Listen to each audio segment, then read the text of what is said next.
কোথায় গেছিলি? পুজো তো তোর তাহলে শেষই হয়ে গেল ভাই। আর পুজো শেষ, কি মিস করলাম পুজোতে। এক্সেল ফাইল বানালাম, ওটাই আমার পুজো কেটে গেছে ভাই ওইভাবে। তাহলে একটা সেলফি নিয়ে নি, বুঝলি? অন্তত দেখাতে তো পারবি যে পুজোর সময় বেরিয়েছিলি।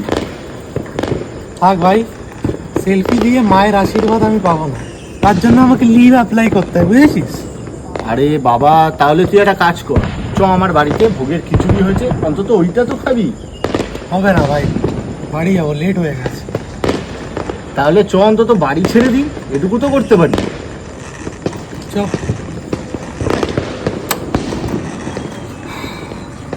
এবারে পুজোটা তো এইভাবেই কেটে গেল ভাই।